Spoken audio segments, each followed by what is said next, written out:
نہ رہ جائے.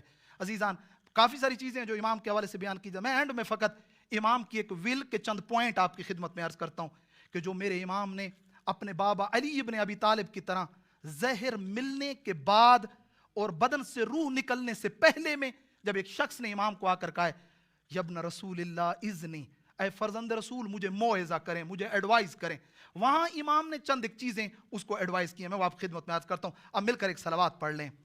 اللہم صلی علی.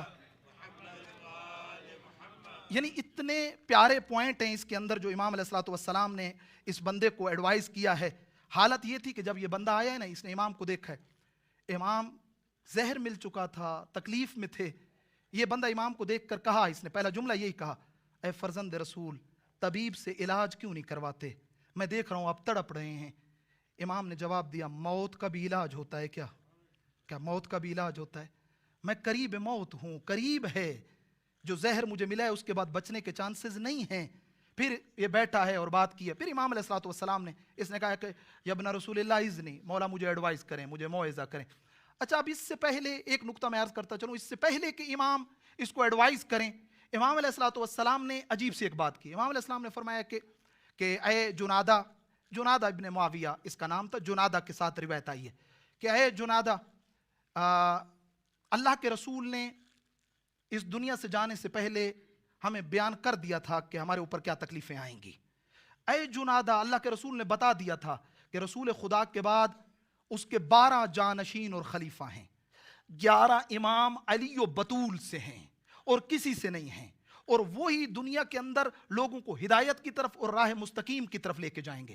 اب علماء نے اس حدیث کو ایکسپلین کرنے سے پہلے اس لفظ پہ رکیں کہ اس نے تو ڈائریکٹ کہا تھا کہ مجھے موعظہ کریں. بات سے عقائد تو نہیں ہو رہی تھی کہ امام عقیدے کی طرف گئے. وہاں انہوں نے بڑی پیاری بات کی کہ امام جانتے تھے کہ یہ جو بندہ ہے عقیدے کے اعتبار سے تھوڑا سا لیزی اور سست ہے. یہ تو کہتا ہے کہ میں فرزند رسول ہوں، لیکن مجھے رسول کے بعد حجت خدا اور امام نہیں مانتا ہے. عزیزان ایک چیز اور کا خیال رکھیے گا، دنیا کے اندر مسٹیک اور گناہ کرنے والے 2 ٹائپ کے لوگ ہیں. ایک وہ بندہ ہے جس سے گناہ ہوتا ہے لیکن اس کے عقائد اور بلیف بالکل ٹھیک ہیں، اس کے بلیفز جتنے بھی اس کے بلیفز ہیں وہ سٹرونگ ہیں، اللہ پہ ایمان، نبوت پہ ایمان، اللہ کی جسٹس اور عدالت پہ، معاد اور قیامت پہ، امامت بالکل ٹھیک ہے. یہ بندہ اللہ اس کو توفیق دیتا ہے کہ یہ توبہ کر کے واپس آ جائے. ایک اور بندہ ہے وہ غلط کام کرتا ہے، گناہ کرتا ہے، ساتھ میں ان چیزوں کا بلیف بھی نہیں رکھتا ہے. یہ چیز زیادہ جو ہے وہ ڈینجرس ہے. بھلے کوئی کتنی بھی عبادت کر لے، بعد میں کچھ بھی کر لے، اگر بلیف اس کا ٹھیک نہیں ہے اور بلیفز اس کے ٹھیک نہیں ہے تو اس بندے کے لیے یہ ڈینجرس اور خطرناک ہے. اس چیز کی طرف امام لے کے گئے ہیں اس کو. چند چیزیں ارشاد فرمائی ہیں، میں آپ خدمت میں عرض کر دیتا ہوں. اس نے کہا ایڈوائز کریں. امام نے پہلی ایڈوائز یہ کی ہے، فرمایا اے جنادہ استعد لسفرک وحسل زادک قبل حلول اجلک. اے جنادہ سفر آخرت سے پہلے اپنے آپ کو تیار کر لے، اور اے جنادہ حسل زادک، زادرہ اکٹھا کر لے، وہ سفر لمبا ہے. میں کہتا ہوں کہ اس ایک جملے کو بھی اگر ہم سمجھ جائیں نا کہ آخرت سے پہلے اپنے آپ کو ریڈی کر لیں، میں کہتا ہوں کافی ہے ہمارے لیے. اگر ہماری اٹینشن فقط اس چیز کی طرف ہو.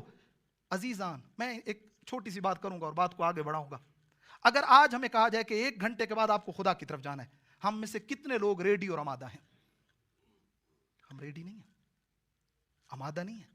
ہم ایک چھوٹا سا بھی سفر کرنا پڑ جائے نا، ہم 1 ویک پہلے اس کی تیاری شروع کر دیتے ہیں. اور وہ سفر کے جو بہت طولانی ہے، کہ جس کے لیے بہت زیادہ زادرے کی ضرورت ہے، کیا ہم نے اپنے آپ کو ریڈی کیا ہے؟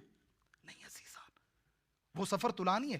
1000 رکعت نماز پڑھنے والا امام علی کہہ رہے آہ من قلت الزاد و بعد السفر.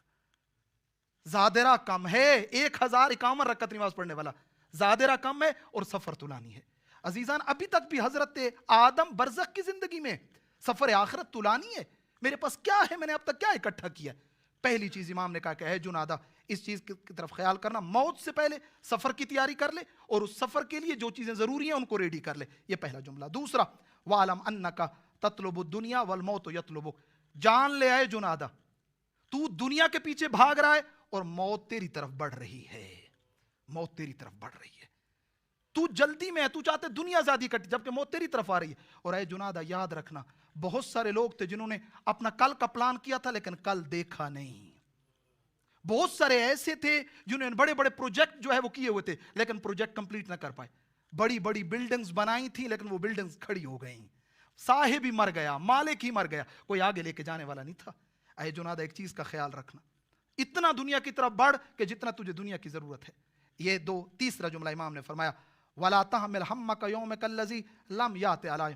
اے جنادہ اپنے کل کا، جو تیرا کل آنے والا کل ہے، یعنی جس کو ہم جو ہے وہ عرض کو خدمت میں آنے والا کل ٹمورو بولیں گے، اپنے کل کے بارے میں فکر نہ کر، جو ابھی آیا ہی نہیں ہے اس کے بارے میں بہت پریشان نہ ہو جا۔ اور پھر روایت میں یوں ارشاد ہوا ہے، خدا فرماتا ہے کہ جب میں نے کل کی عبادت تم سے نہیں مانگی تو تم کل کے رزق کے لیے کیوں پریشان ہوتے ہو؟ میں دوں گا۔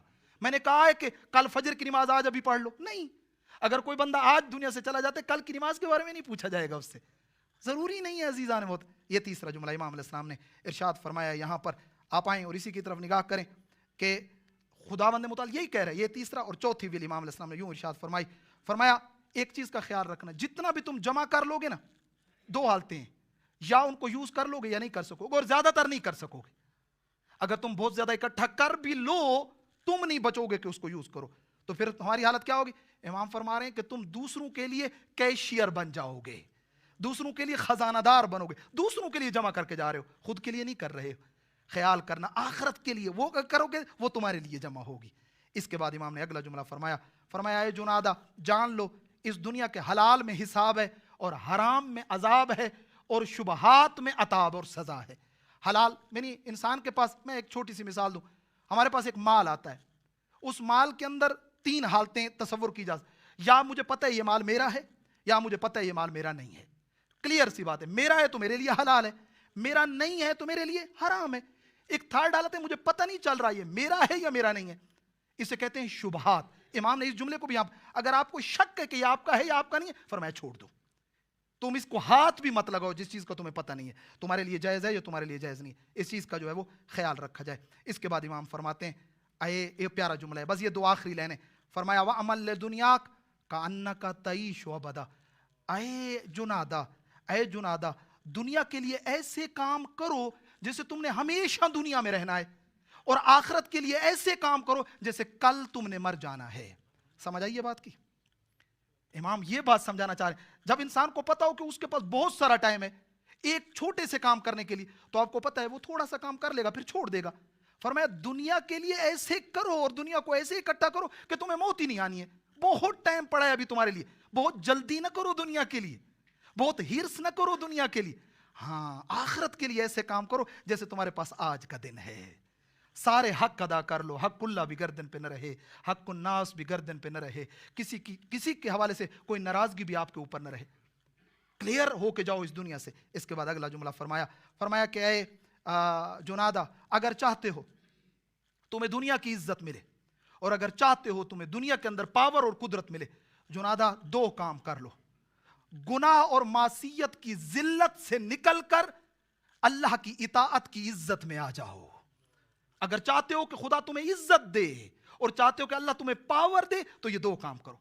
عزت معصیت میں نہیں ملے گی، جو بھی بندہ اپنے آپ کو گناہ میں اور غلط کاموں میں لے جائے گا وہ کبھی بھی نہ اللہ کے نزدیک عزت والا ہے نہ اس کی مخلوق کے نزدیک عزت والا ہے۔ فرمایا عزت اور پاور چاہتے ہو تو یہ دو کام کرو، گناہ کی ذلت ہے، خواری ہے، انسان کی انسلٹ ہوتی ہے، گناہ سے نکل کر اللہ کی اطاعت کی طرف آ جاؤ۔ اور اس کے بعد جملہ فرمایا کہ اے جنادہ، آخری وصیت امام نے یوں کی، اگر تم چاہتے ہو کسی سے دوستی کرو، اپنا کوئی فرینڈ بنانا چاہتے ہو تو یہ چند چیزوں کو اس کے اندر فالو کرنا۔ پہلی چیز، اسے دوست بنانا جو تمہارے لیے زینت کا باعث بنے، لائک تمہارے لیے جو ہے وہ کوئی بھی اسے تمہارے ساتھ دیکھے تو خوش ہو کہ یہ اس کا اچھا دوست ہے، تمہارے لیے لائف کے اندر بیوٹیز کو لے کر آئے، زینت کا باعث بنے، ایک جملہ۔ اور پھر فرمایا کہ اے جنادہ اگر تم اس کے لیے کوئی کام کرو تو وہ اس کی امپورٹنس کو سمجھے، تمہیں شکریہ بولے، اور اسی کے ساتھ اگر تم مدد مانگو وہ تمہاری مدد کرے۔ اور ایک بات یاد رکھنا، اگر اس کو دوست بناؤ، اگر تم کہیں پہ بھی کوئی بات کرو تو وہ لوگوں کے سامنے اس کی تصدیق کرے کہ میرا دوست جھوٹ نہیں بولتا ہے، میرا دوست سچ بولتا ہے اور میرا دوست اچھا ہے۔ اور اسی کے ساتھ فرمایا اگر کہیں پہ تمہیں اس کی مدد کی ضرورت پڑ جائے دشمن کے مقابلے میں، وہ تمہیں تنہا نہ چھوڑ جائے، وہ تمہارے ساتھ کھڑا ہو جائے۔ اور اسی کے ساتھ فرمایا کہ اگر تمہارے اوپر مصیبت آئے تو وہ پریشان ہو جائے۔ اور اے جنادہ ایسا دوست بنانا کسی بھی بات پہ اگر تم ناراض ہو جاؤ تو وہ پہلے تمہارے ساتھ بولے اور پہلے دوستی کا ہاتھ تمہاری طرف بڑھائے. اور اسی کے بعد فرمایا کہ اے جنادا اگر تمہیں کوئی تکلیف ہو تو وہ تمہاری تکلیف کو آ کر دور کرے اور تمہارا ساتھ دے. عزیزان دعا کرتا ہوں خدایا ہمیں اس وصیت امام پہ عمل کی توفیق عطا فرما. عزیزان